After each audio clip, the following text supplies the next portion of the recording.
All right, yesterday I ended with this example, and I said that we determined that the lower stereocenter here was R, but I said that the top one was a curveball. So we're going to approach the top one now and try and figure out whether it's RS and why I said it's a curveball.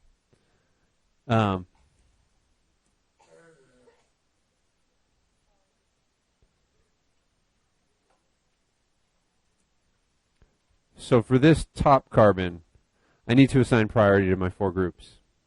What's highest priority there?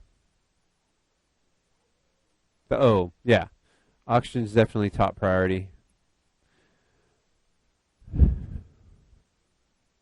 And now I have three carbons that I need to compare. Carbon, carbon, carbon.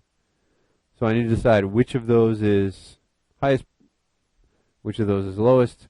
So I look at what each one's bonded to. The one at the bottom down here is bonded to CCC. The one on the left over here is bonded to, remember the double bond counts as two separate carbons, so it's bonded to carbon, carbon, and hydrogen. And then this one over here is bonded to carbon, hydrogen, hydrogen. So carbon, carbon, carbon is going to win. Carbon, carbon, hydrogen is going to be second.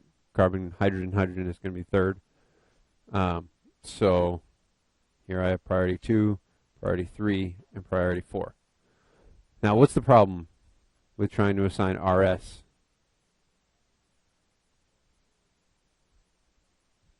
Alright, so priority 1 is on the wedge. I don't have a dash shown. It turns out when we have these tetrahedral carbons and they're at the fusion between two rings, so at the point where two rings meet, we usually draw those with 3 bonds in the plane, even though we know they're not all in the plane. It's just having a wedge or a dash within a ring is often kind of awkward. So my fourth priority here is not on a wedge or a dash. I'll give you two options. You can decide which one you like better. So one way to think about this is to imagine, okay, because of the ring fusion, we didn't draw this bond to 4 as a wedge or a dash, but we could imagine that it actually is a dash. It is going back into the page because the oxygen is coming out towards us, and we could say the other bonds, the bonds to priority 2 and priority 3, are in the plane of the page. So probably the simplest solution is to say, because the wedge is shown, this one must be a dash. The other option, which you might think of as safer, would be to say, all right, instead of thinking of it that way, I have it drawn like this right now, with priority 1, 3, 2, and 4. I could imagine what happens if I would switch 1 and 4 and redraw it. Then I'd have 4 here, and I'd have 3, 2, and 1. If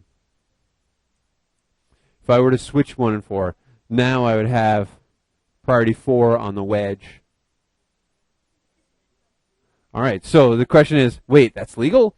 Now I'd have to say, wait, I switched 2 groups, so now whatever I determine is going to be the opposite of what it actually is.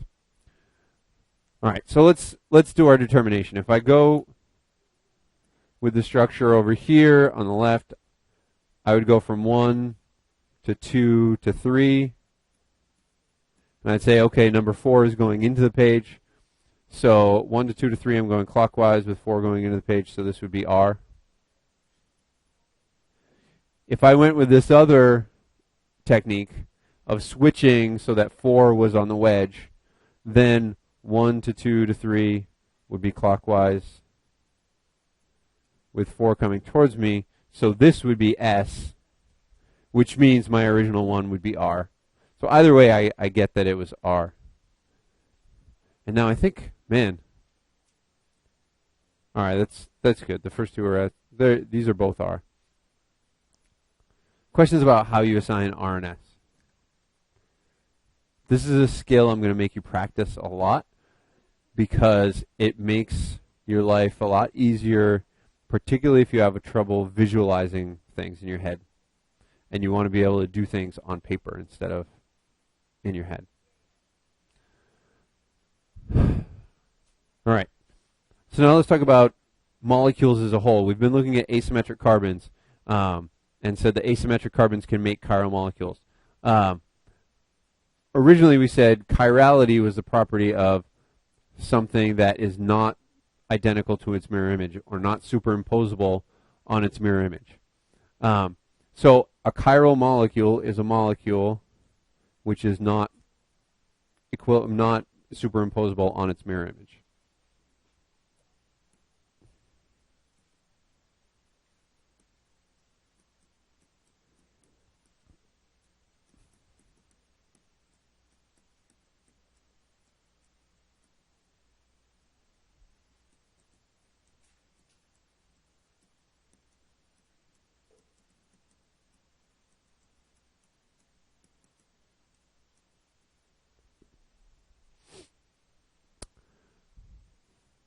So we have a word for the two mirror image molecules. When you have a chiral molecule, it's always going to have a mirror image that's not the same as it, and we call those enantiomers. So an enantiomer is the mirror image of a chiral molecule.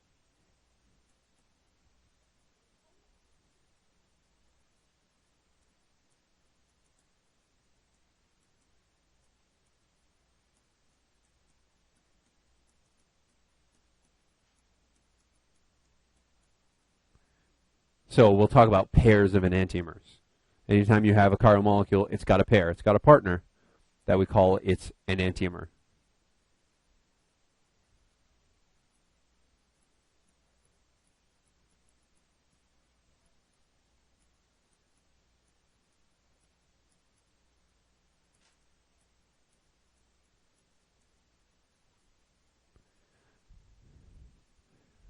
And so an achiral molecule is going to be any molecule that is identical to its mirror image.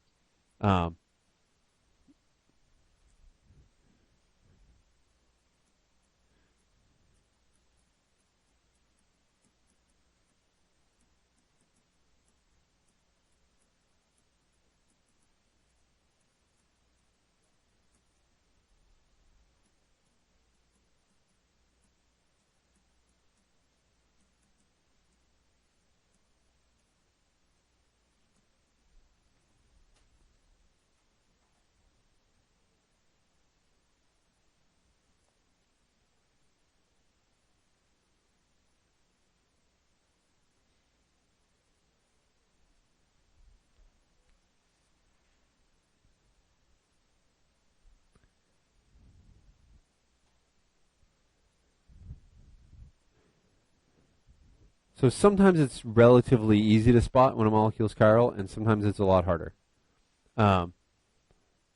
So we started out for examples of chiral molecules. We said if they had an asymmetric carbon in them, they'd be chiral. So you look at the two molecules on the board.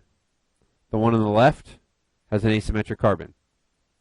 And we built models yesterday of molecules like this with 4 different groups. We saw that if you build its mirror image, you can't superimpose them. I did the little video embedded in yesterday's lecture. And if I were to draw the mirror image of this molecule on the left, imagine that there's a mirror right there. Its mirror image would look like this.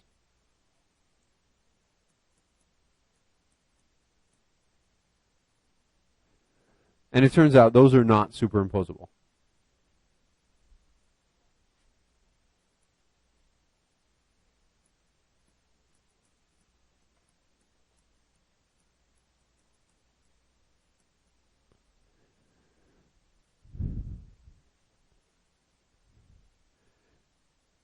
And I encourage you to go back and build those models again if you need to. Compare them next to each other. try and superimpose them, you won't be able to do it.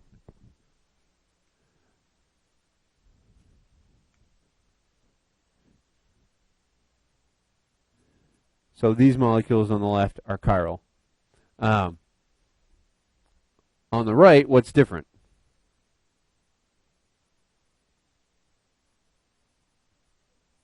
There's two of the same group bonded to the central carbon. So that's not an asymmetric carbon. If I draw the mirror image of this one, they will actually be identical. And if you have a hard time visualizing that, I encourage you to actually build them and superimpose them. The mirror image would look like this. And if I just pick it up and flip it over, it would be the same.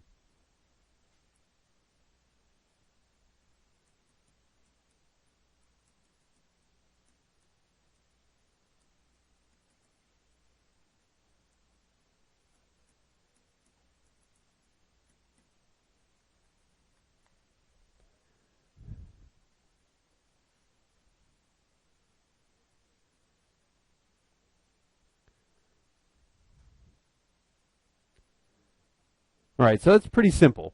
How can we kick it up a notch?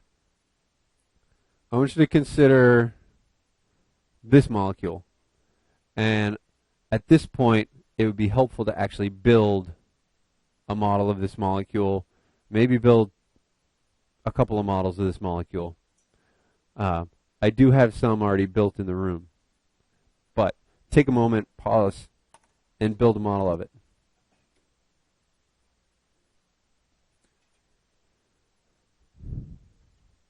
So once you've actually built that molecule, I want you to also build its mirror image,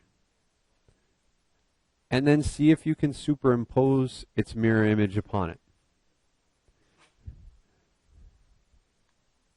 I'm going to draw its mirror image on the board.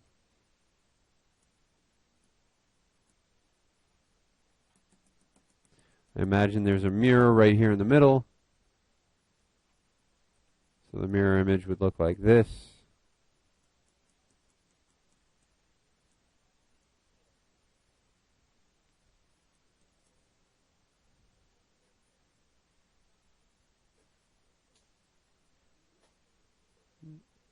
Oops.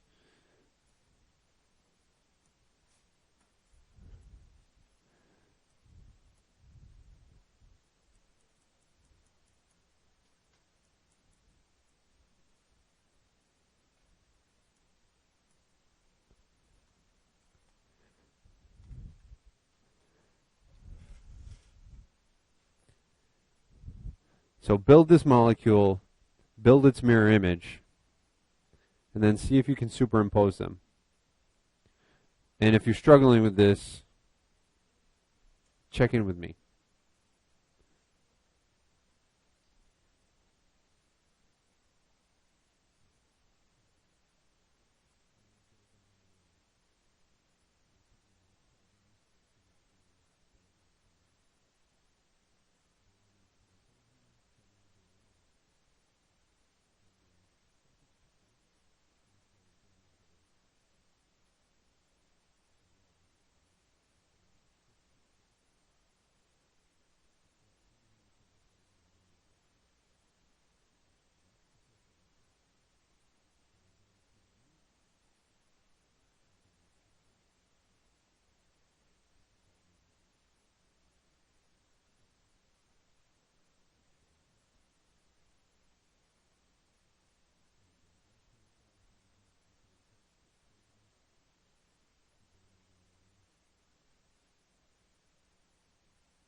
All right, so it may take a while, but hopefully you reached a point where you found that these two are actually superimposable. If you take one and flip it over and try and put the two and line everything up, you can get them to line up. And again, check with me with the models in your hand and I can show it to you. So it turns out this molecule is achiral. These actually turn out to be superimposable.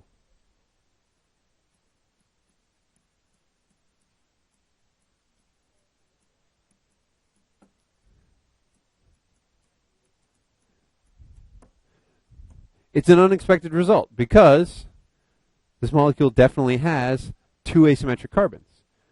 And we started with the premise that, all right, when you have asymmetric carbons, you make chiral molecules. Turns out there are some molecules that have asymmetric carbons that are achiral. We give them a name. We call them mesocompounds. So a mesocompound is a compound that has asymmetric carbons, but still is achiral overall. And I'm going to talk about how we go about determining that, how we can identify these, so that we don't have to build a model of them every single time. Because building the model every time would be cumbersome. It turns out that any mesocompound will have in it an internal plane of symmetry, where you have half your asymmetric carbons on one side of the plane, half your asymmetric carbons on the other side. And the thing about that symmetry is, just like a person to be symmetric has to have a right hand and a left hand,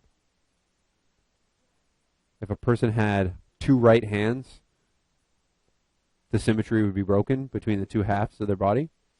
And I'm not claiming that people are actually perfectly symmetric, because we're not, but we're roughly symmetric. Although Silas says he's perfectly symmetric.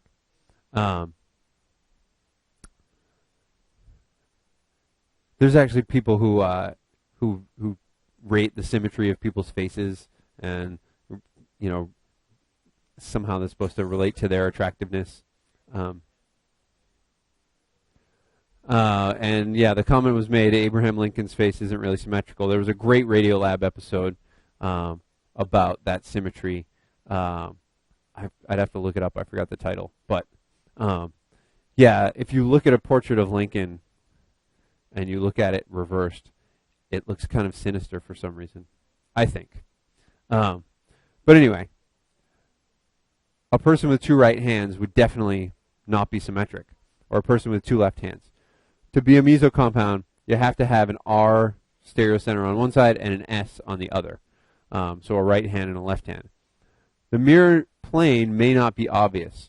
So if you look at the molecule we just drew, it's really not clear that there's internal symmetry there.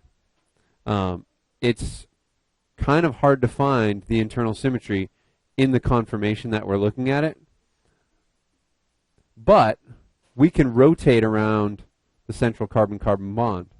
And if you rotate around that central carbon-carbon bond to get the bromines to line up with each other and the methyl groups to line up with each other and the hydrogens to line up with each other so that you're in an eclipsed conformation, it becomes much easier to see the internal plane of symmetry. So again, I can show you this with the models.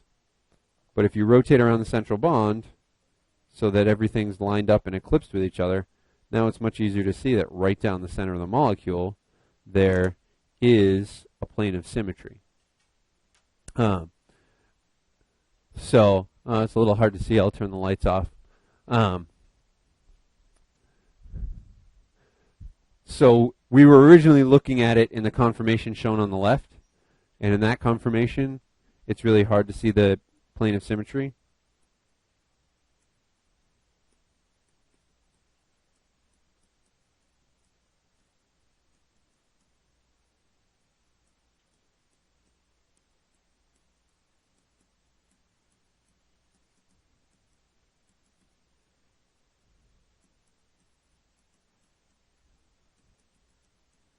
But If you rotate around to get the conformation on the right, now you can see if I draw a line right down the middle, the left half reflects perfectly into the right half. Question? So the question is, are they still superimposable when they're in that conformation? And the answer is, yeah, they are. So again, I can show you how to do that with the models, but you might have to rotate them around a little differently than you did last time. So in this conformation on the right,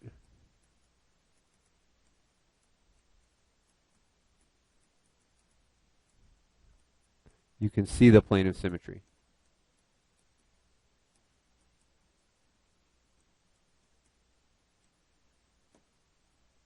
And it's right down the center there. And again, this is something you're going to want to practice with models in your hand a bunch.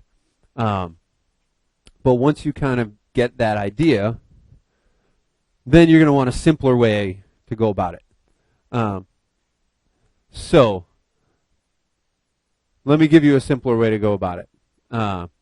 First of all, I said that if it's going to be a meso compound, it has to have an R on one side and an S on the other.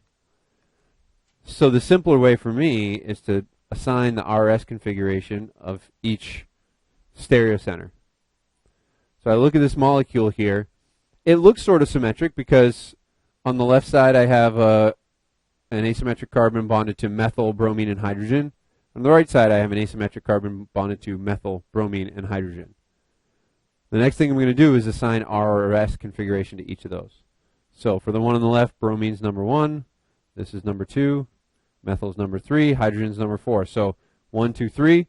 I'm going counterclockwise with hydrogen going away from me, so the stereocenter on the left is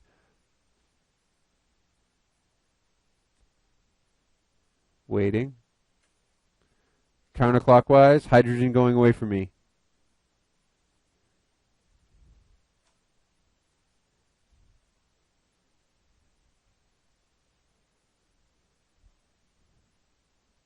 That is S. The one on the right,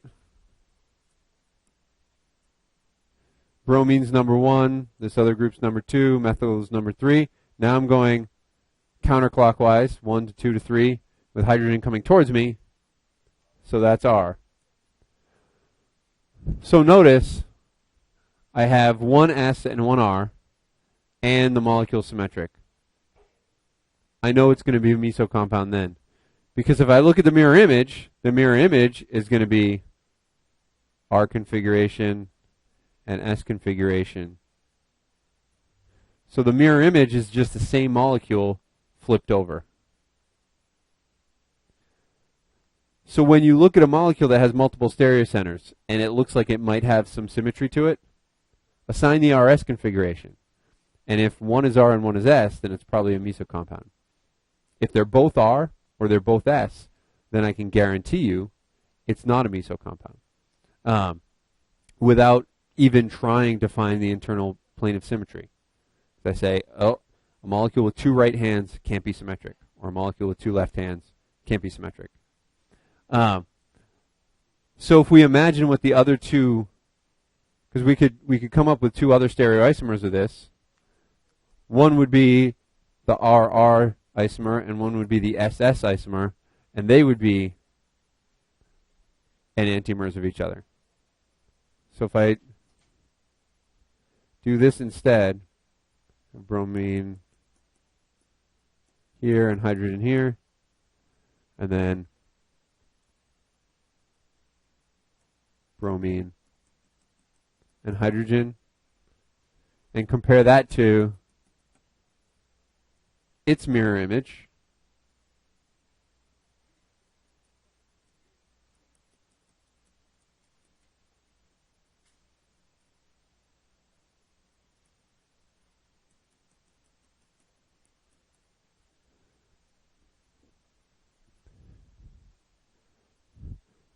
build those 2 molecules and try to superimpose them.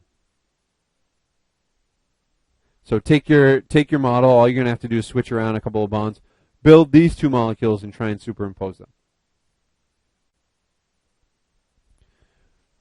Okay, so we have these two mirror image molecules.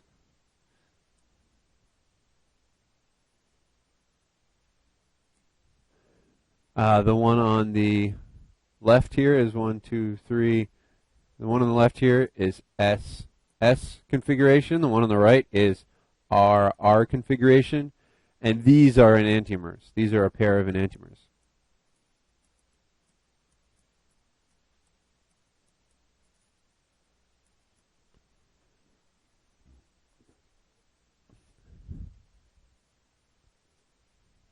So when you have multiple stereocenters, there's a possibility that the molecule is achiral. Still, most of the time when you have multiple stereocenters, it'll be a chiral molecule. But sometimes when there's symmetry, it might be chiral, it might be achiral, and you've got to look and say, does it have two right hands, does it have two left hands, or does it have a left and a right? Because it could be a meso compound. So it turns out we ended up with 3 isomers here. We ended up with the RR isomer, the SS isomer, and then the RS isomer, which turns out is the same as the SR isomer. Those two are identical. So we ended up with three different stereoisomers in this case. And here's the meso one, and then here's an image of the 2 enantiomers, the RR and the SS.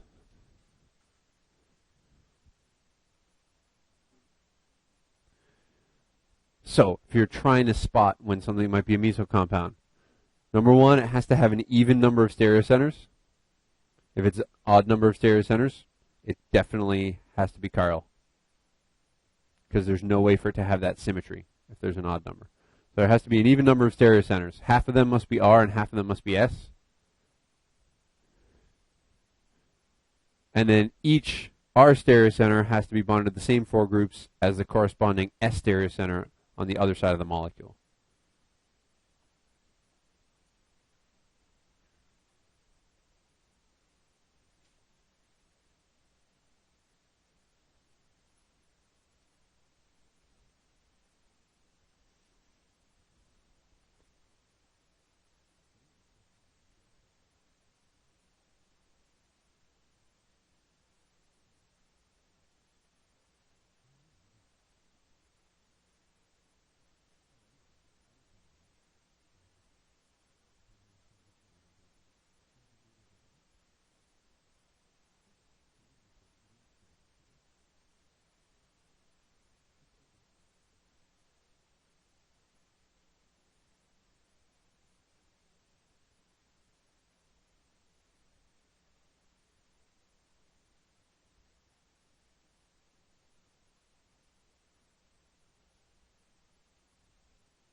So last thing we'll do today is we'll close out with a round of, is it meso? Here's 3 molecules. I want you to decide, is it meso?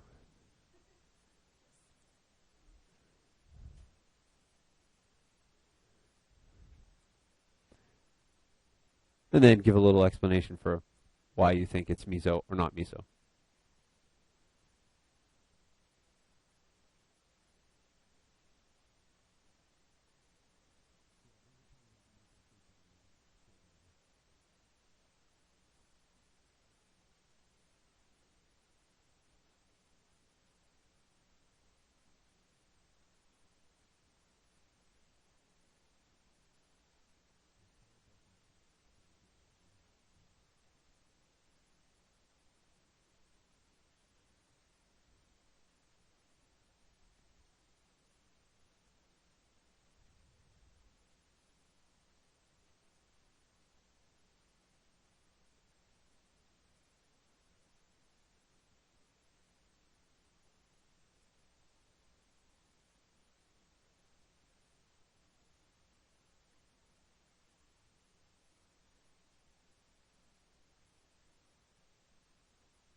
All right. Let's see. Let's give our lightning answers, and then I'll explain more next time. So this first one, is it meso? Yes, it is. Oops.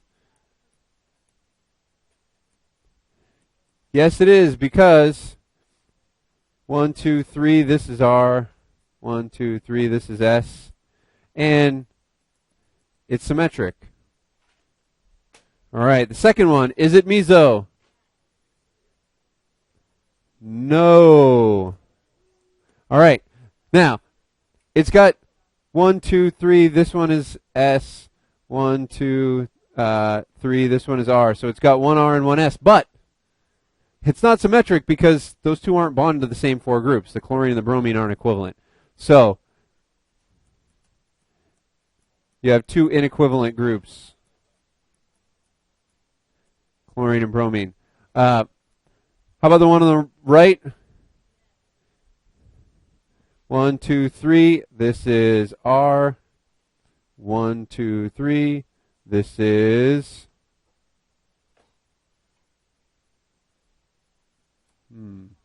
1, 2, 3, this is also R. Is it meso? No. 2, 3. I think I did that right. I'll correct it later if I didn't. You can always edit it out in post-production. All right, thanks, guys.